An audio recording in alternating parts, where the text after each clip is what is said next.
जगद्गुरु रेणुकाचार्य महाराज के हर ओम गुरवे सर्वलोकानां भेषज भवरोगिणां निधये सर्वविद्यानां दक्षिणामूर्तये नमः।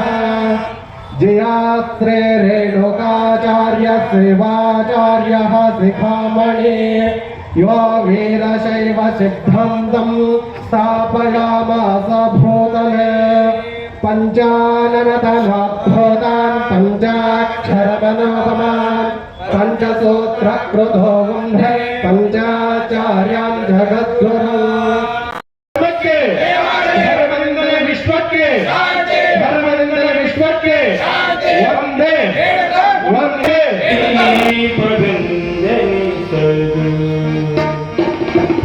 भक्ति प्रणामने इतरे जोगी मुत्तरे प्रबंधे जोगी मुत्तरे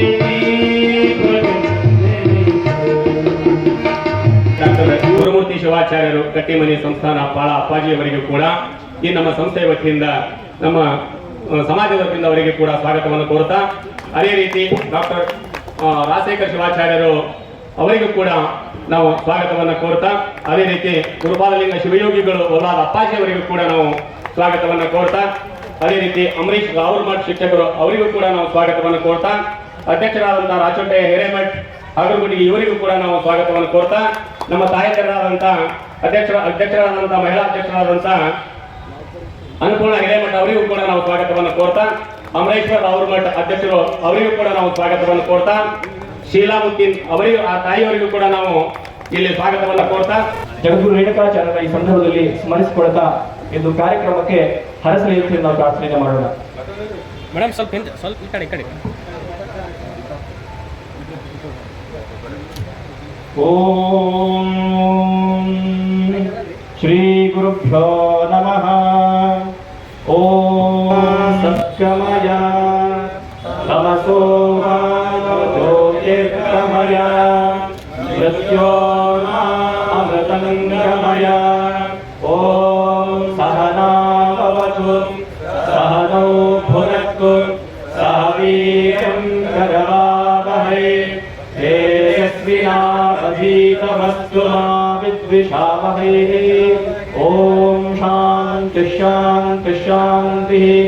ಶ್ರೀಮದ್ ಜಗದ್ಗುರು ಪಂಚಾಚಾರ್ಯ ಮಹಾರಾಜ್ ಕಿ ಈ ಜಿಲ್ಲಾ ಜಗದ್ಗುರು ರೇಣುಕಾಚಾರ್ಯ ಜಯಂತಿಯ ಉತ್ಸವಕ್ಕೆ ಚಾಲನೆಯನ್ನು ನೀಡತಕ್ಕಂತಹ ಎಲ್ಲ ಪರಮ ಪೂಜ್ಯರಿಗಳಿಗೂ ಹಾಗೂ ಗಣ್ಯರಿಗೂ ತುಂಬು ಹೃದಯದ ಧನ್ಯವಾದಗಳು. ಜಂಗಮರು ಮಕ್ಕಳು ಉದ್ಧಾರ ಆಗಬೇಕು ಅನ್ನುವಂತಹ ದೃಷ್ಟಿಯಿಂದ ಬಬಲಾದಿಯ ಶ್ರೀ ಮನಿರಂಜನ ಪ್ರಣವ ಸ್ವರೂಪಿಗಳಾಗಿರ್ತಕ್ಕಂತಹ ಗುರುಪಾದಲಿಂಗ ಶಿವಗಳು ಅವರು ಕೂಡ ವೇದ ಸಂಸ್ಕೃತ ಪಾಠಶಾಲೆಯನ್ನು ಕೂಡ ಆರಂಭಿಸಿ ಸತತವಾಗಿ ಕಳೆದ 4-5 ವರ್ಷಗಳಿಂದ ಶಿಬಿರಗಳನ್ನ ನಡೆಸಿಕೊಂಡು ಬೇಸಿಗೆ ಶಿಬಿರಗಳನ್ನು ನಡೆಸಿಕೊಂಡು ಬರ್ತಾ ಕಾರ್ಯಕ್ರಮವನ್ನ ದೀಪ ಬೆಳಗಿಸುವ ಮೂಲಕ ಉದ್ಘಾಟನೆಗೊಳಿಸ್ತಾ ಇದ್ದಾರೆ. ಜೊತೆಯಲ್ಲಿ ಈ 3 ದಿನದ ಕಾರ್ಯಕ್ರಮವನ್ನ ಜವಾಬ್ದಾರಿಯನ್ನು ಹೊತ್ತು ಟೊಂಕ ಕಟ್ಟಿ ನಿಂತು ಎಲ್ಲರಿಗೂ ಕೂಡ ಶುಭವಾಗಲಿ ಅನ್ನೋದ್ರ ಮೂಲಕ, ಜಗದ್ಗುರು ರೇಣುಕಾಚಾರ್ಯರ ಆಶೀರ್ವಾದ ಸಿಗಲಿ ಅನ್ನೋದ್ರ ಮೂಲಕ ಕಾರ್ಯಕ್ರಮವನ್ನ ಹಗಲಿರುಳು ಶ್ರಮಿಸಿ ಈ ಕಾರ್ಯಕ್ರಮಕ್ಕೆ ಚಾಲನೆ ನೀಡಿರ್ತಕ್ಕಂತಹ ಪಾಳಾದ ರೂವಾರಿಗಳಾಗಿರ್ತಕ್ಕಂತಹ ನಮ್ಮ ನಿಮ್ಮೆಲ್ಲರ ಪರಮ ಪೂಜ್ಯರು ಶ್ರೀ ಷಟ್ಸ್ಥಲ ಬ್ರಹ್ಮ ಡಾಕ್ಟರ್ ಗುರುಮೂರ್ತಿ ಶಿವಾಚಾರ್ಯರು ಸಂಸ್ಥಾನ ಕಟ್ಟಿಮಠ ಜಯಂತಿಯ 21, 22 3 ದಿನಗಳ ಕಾಲ ಸಾಯಂಕಾಲ ನಮ್ಮೆಲ್ಲರಿಗೂ ಕೂಡ ಜಗದ್ಗುರು ರೇಣುಕಾಚಾರ್ಯರ ಸಮಾಜೋಧಾರ್ಮಿಕ ಕೊಡುಗೆಗಳನ್ನ ವಿಶೇಷವಾಗಿ ಉಪನ್ಯಾಸ ಪೂಜರನ್ನ ಆಧರಿಸುವಾಗ ಸತ್ಕರಿಸುವಾಗ ನಮ್ಮೆಲ್ಲ ಕೈಗಳು ಚಪ್ಪಾಳೆ ಮೂಲಕ ಅಭಿನಂದಿಸಬೇಕು ಅಂತ ಹೇಳಿ ವಿನಂತಿ ಮಾಡಿಕೊಡ್ತೇನೆ. ನಡೆದಾಡುವ ದೇವರೇ ಆಗಿರ್ತಕ್ಕಂತಹ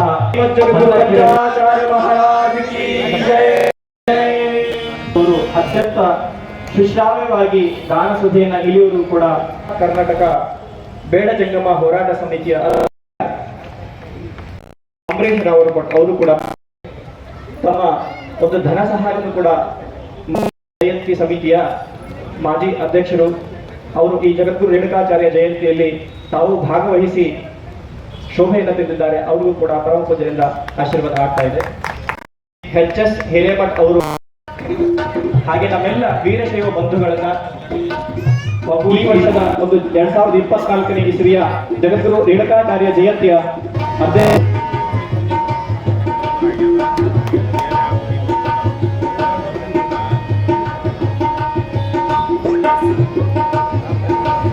ಆರಾಧ್ಯ ಸದ್ಗುರುಗಳನ್ನು ಮನೋಮಂದಿರದಲ್ಲಿ ನೆನೆದು ಪೂರ್ವಾಶ್ರಮದ ಸದ್ಗುರುಗಳಾಗಿರುವಂಥ ಶ್ರೀಶೈಲದ ಅಕ್ಕಮಹಾದೇವಿ ಚೈತನ್ಯ ಕೇಂದ್ರದ ಅಧಿಪತಿಗಳು, ಪರಮ ತಪಸ್ವಿಗಳು, ಪರಮ ಪೂಜ್ಯ ತಪೋರತ್ನ ಕರುಣಾದೇವಿ ಮಾತಾ ಅವರಲ್ಲಿ ಭಕ್ತಿಯಿಂದ ಅಭಿವಂದಿಸಿ ಕುರಿತು ವಿಶೇಷವಾಗಿರುವಂಥ ಉಪನ್ಯಾಸ ಕಾರ್ಯಕ್ರಮದ ವಿಶಿಷ್ಟ ಕನಸನ್ನು ಕಟ್ಟಿಕೊಂಡು ಅದನ್ನು ನನಸು ಮಾಡುವಲ್ಲಿ ಅಪ್ರತಿಮವಾಗಿರುವಂಥ ಶಕ್ತಿಯನ್ನು, ಆಶೀರ್ವಾದವನ್ನು ನೀಡ್ತಾ ಇರುವಂಥ ಈ ಕಾರ್ಯಕ್ರಮದ ಗೌರವ ಅಧ್ಯಕ್ಷರಾಗಿರುವಂಥ ಶ್ರೀ ಶತಸ್ಥಲ ಬ್ರಹ್ಮ ಡಾಕ್ಟರ್ ಗುರುಮೂರ್ತಿ ಶಿವಾಚಾರ್ಯ ಮಹಾಸ್ವಾಮಿಗಳವರಲ್ಲಿ ಭಕ್ತಿಯಿಂದ ಅಭಿವಂದಿಸಿ ಸಮಾರಂಭದಲ್ಲಿ ನೇತೃತ್ವವನ್ನು ವಹಿಸಿ ನಮಗೆಲ್ಲ ಆಶೀರ್ವಾದವನ್ನು ಮಾಡಲಿಕ್ಕೆ ಆಗಮಿಸಿರುವಂಥ ಹೊನ್ನಕಿರಣಿಗೆಯ ಶ್ರೀ ಶತಸ್ಥಲ ಬ್ರಹ್ಮ ಚಂದ್ರಗುಂಡ ಶಿವಾಚಾರ್ಯ ಮಹಾಸ್ವಾಮಿಗಳವರಲ್ಲಿ ಭಕ್ತಿಯಿಂದ ನಮಿಸಿ ಈ ಸಮಾರಂಭದ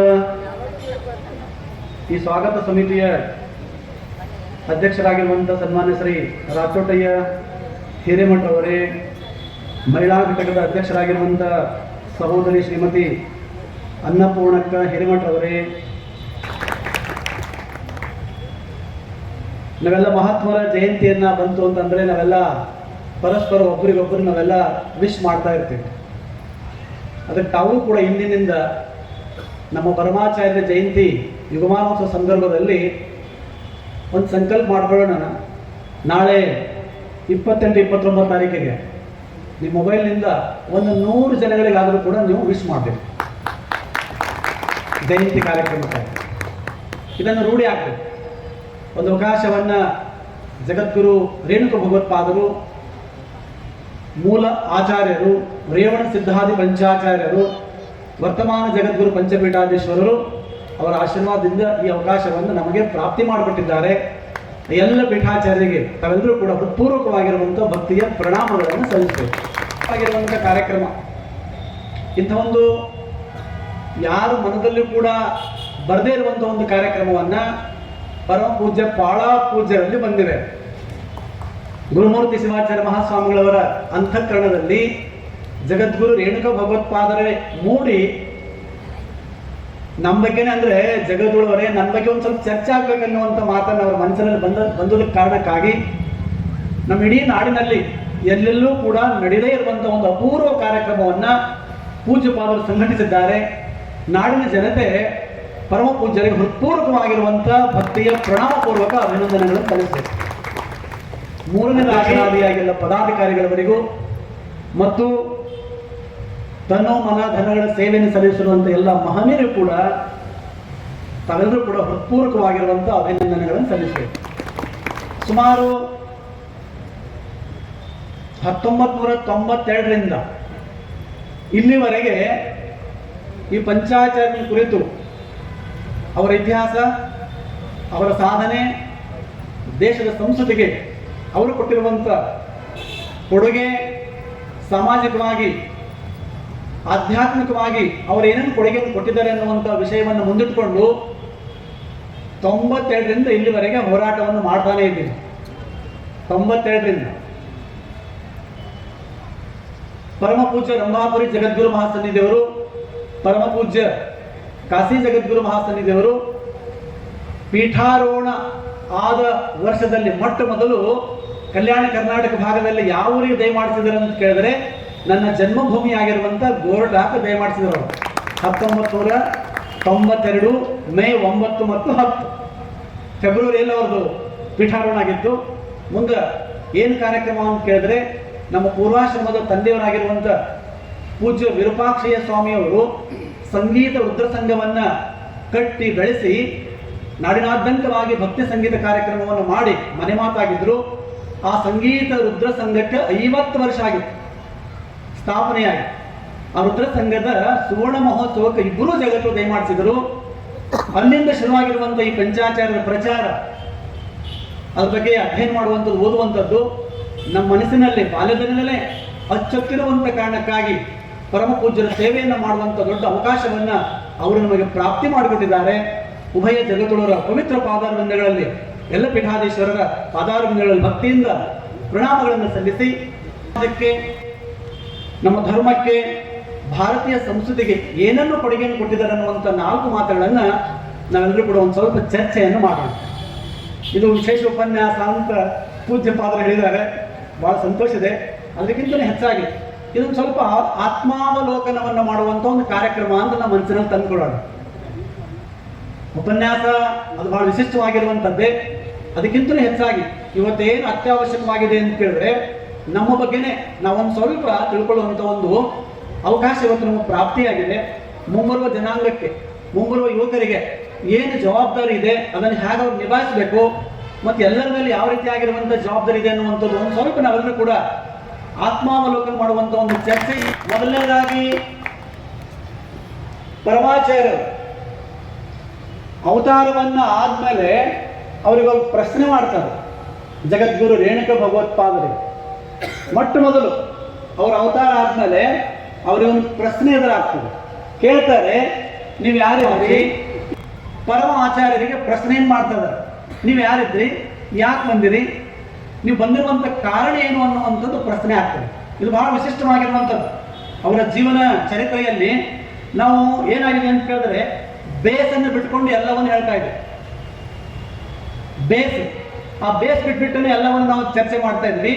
ಬೇಸ್ ಒಂದ್ ವೇಳೆ ನಾವು ತಿಳ್ಕೊಂಡೇವು ಅಂತಂದ್ರೆ, ನನಗನ್ನಿಸ್ತದೆ ಅವರಿಡೀ ಅವತಾರ ಸ್ವರೂಪ ಕೇವಲ ಒಂದು ಧರ್ಮಕ್ಕಾಗಿ ಇದ್ದಿಲ್ಲ ಅನ್ನುವಂಥ ಮಾತನ್ನ, ಆ ಮಹಾ ಬೆಳಕನ್ನು ನಮಗೆ ಗೊತ್ತಾಗ್ತದೆ. ನಾವೆಲ್ಲ ಬಾಂಡೆಡ್ ಆಗಿದ್ವಿ, ಬಾಂಡ್ರಿ ಫಿಕ್ಸ್ ಮಾಡ್ಕೊಂಡಿದ್ವಿ. ಇವರು ಇವರಿಗಷ್ಟು ಹೇಳಕ್ ಬಂದಾರ ಅಂತ ಅನ್ಕೋತಾ ಇದೀವಿ ನಾವು. ಎಲ್ಲ ಮಹಾತ್ಮರ ಹಕ್ಕಿಕತೆ ಅದೇ ಅದ. ಇವರು ಇವರಿಗೋಸ್ಕರವಾಗಿ ಬಂದಾರ, ಇವರು ಇವರಿಗೋಸ್ಕರವಾಗಿ ಬಂದಾರ. ಹಾಗೆ ನಮ್ಮವರು ಕೂಡ ಒಂದೇ ಒಂದು ವರ್ಗಕ್ಕಾಗಿ ಸೀಮಿತ ಮಾಡಿಬಿಟ್ಟಿದ್ವಿ. ಅವ್ರಿಗೆ ಸೀಮೆ ಅನ್ನುವಂಥದ್ದಿಲ್ಲ, ಅಸೀಮವಾಗಿರುವಂಥದ್ದು. ಇಡೀ ಪ್ರಪಂಚದ ಮಾನವ ಕುಲಕೋಟಿಗೆ ತಾನು ಯಾರು, ಏನಕ್ಕಾಗಿ ಇಲ್ಲಿ ಬಂದಿನಿ, ನನ್ನ ಕರ್ತವ್ಯ ಏನು ಅನ್ನುವಂಥದ್ದು ಈ ಜಗತ್ತಿನಲ್ಲಿ ಮೊಟ್ಟ ಮೊದಲು ಬೋಧನೆ ಮಾಡಿರುವಂಥವ್ರು ಯಾರು ಅಂತ ಕೇಳಿದ್ರೆ ಜಗದ್ಗುರು ರೇಣುಕ ಭಗವತ್ಪಾದರು ಅನ್ನುವಂಥ ಮಾತನ್ನು ಕೂಡ ನೆನಪಿನಲ್ಲಿಡಬೇಕಾಗಿದೆ.